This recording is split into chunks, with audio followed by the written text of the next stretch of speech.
Good afternoon to everyone out there. We are here to discuss the Open Championship, or the British Open if you're nasty. This is going to be a fun event. Lots of big names. Really, this is the first event that has really, had all the big names since the Players, probably. So it's been a while since we've had a slate with a bunch of big names on it. It's going to be interesting to see how that will affect ownership, because inevitably, and obviously, you can't fit all of the players into your lineups. This is, I believe it's a 7,156 yard par 70. These events typically score low. Low meaning, even tends to be a pretty solid score here. Weather can play a big part in things, so I'm kind of looking towards scramblers, looking at people who play par 4, 450 yards to 500 yards, well as there's something like 5 to 7 around that area, so a large percentage of the course falls into that kind of metric there. Bogey avoidance is obviously another thing we want to look into as well. So without further ado, let's check in with... I'm going to do it a little bit differently this week. We've been doing 4 golfers. I'm actually going to be doing 3 golfers that I like, and then one that I'm fenced about but deserves mentioning. So let's start things off with who actually comes in as our top-ranked golfer based off of last 12 rounds worth of data. Daniel Berger, 13-4 fantasy draft, 7,100 FanDuel, 6,700 on Draftkings. A lot of how his stats look are a result of playing in a field with some less than stellar competition, or you could even say some easier courses. But nonetheless, he's in good form. He's no worse than 32nd in our key stats, and that stat is scrambling. 3rd in DraftKings points over the last 12 rounds. He's somebody that I really haven't heard a whole lot of talk about coming into this weekend, but where he's priced at definitely has me interested in using him this week, especially when you look at some of the names around him. In that par 4 scoring metric, he's 8th over the last 12 rounds. Par 5's 3rd, tee to green 5th, bogey avoidance 11th. That's a lot of positivity moving into this week, and I think he's someone that I really want to have some exposure to, and I'm crossing my fingers that he kind of gets left behind with some options below and above that could take some ownership. Next up, I want to go to another guy who I have heard a lot about, but it's mostly been negative, and that's Rory McIlroy, 18K fantasy draft, 9,800 FanDuel, 11K DraftKings, and let's face it, this really hasn't been Rory's year for the most part, and he's kind of a play that I would attach a contingency to. So if we look through his history here, he's got a 5th, a 1st, and a 60th in the last 5 years, didn't play in 2015, and a missed cut in 2013. My takeaway from it is this: if the weather isn't too wild, I think we'll see a situation where Rory is in contention. If he's teeing off during a period where we're getting those gusts of winds, which we're going to have, it could be a rough weekend to the point where he misses the cut. However, I think of kind of the top golfers here, he could be one of the lowest owned just due to the fact that he really has struggled this year. For what it's worth, I do have him 1st in par 5s, 6th in tee to green, and 11th in birdies gained, which is a new metric. It's not a new metric, but it's a metric I'm using kind of for the first time this week to see how it goes in lieu of things like putting and birdie or better percentage. So not a whole lot of negatives. The 50th ranking in scrambling is about the worst he's putting up over his last 12 rounds. I think that I kind of don't mind using him, especially since looking at this list, I think we'll get Spieth, Rahm, Sergio, all owned higher. Matsuyama, Fowler, Mickelson, all owned higher. Could leave Rory in a position where we could see him around that 12% ownership range, which just isn't too much. Even if you're just playing some of the 20 entry contests, that would just take you having 3 lineups with Rory in it to be in a situation where you're ahead of the field in terms of ownership percentage of him. So don't mind him this weekend either. Moving on from there, let's talk Phil Mickelson. 15-7 fantasy draft, 7,600 FanDuel, 8,700 DraftKings.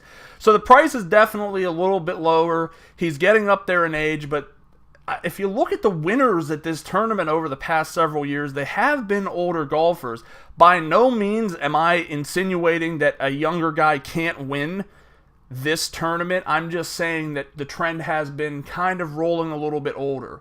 So Mickelson, decent, nothing over and above in terms of his stats. 7th in tee to green, 3rd in birdies gained, 10th in DK points, and really 56th in scrambling is his worst stat. It's not the biggest deal. I just really don't think that, his skill set won't allow him to succeed here. In fact, we know he can succeed at this tournament, having a 2nd, 20th, 23rd, and 1st. Prior to that, a missed cut in 2012. I tend to just look in the last 5 years because a lot can change in that time. Those are really strong stats.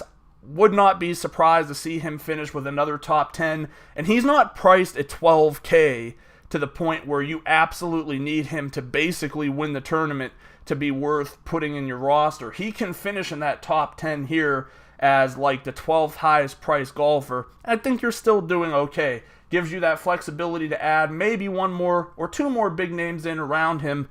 And I just really like where his stock is going this week. Now let's talk about the one guy who, according to the internet, already has won this tournament. So I don't even know why we were speculating.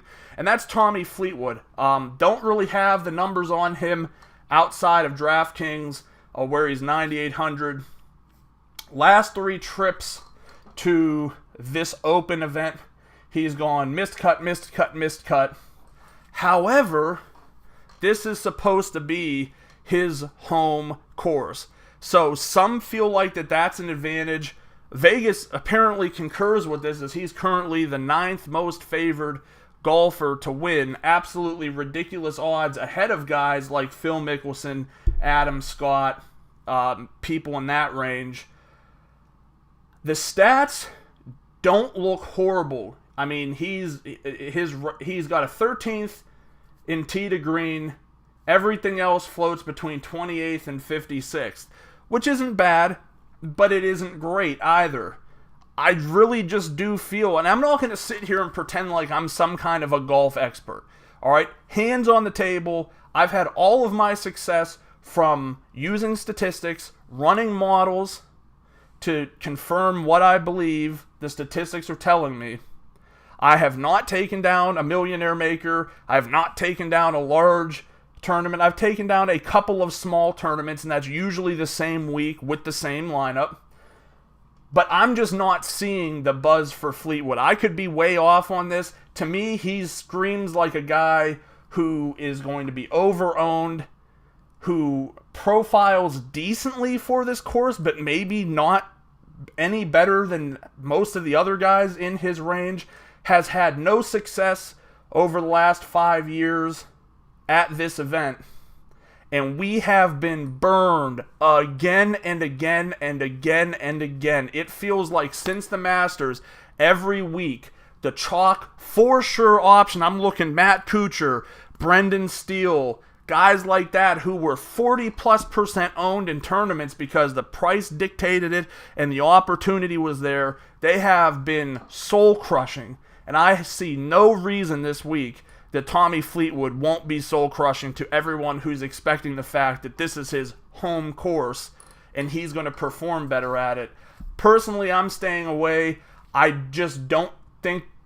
I'm one that I normally don't run from chalk if it made sense. If we were sitting here talking about Spieth or Garcia or any guy like that who's shown some level of success in recent history at this event, I'd stay with the chalk because you know what?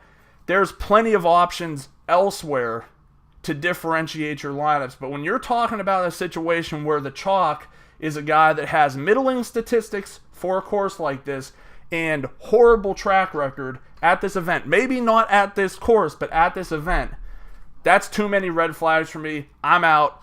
If I sink this weekend, I'll be fine with it. But I think that that's a way you could take an advantage on the field. Perfect pivot for me would probably be to Matsuyama because he missed the cut here last year. Stenson will be popular. Fowler will be popular. So I think Matsuyama is a natural pivot right there. Has a 6th place finish at this event.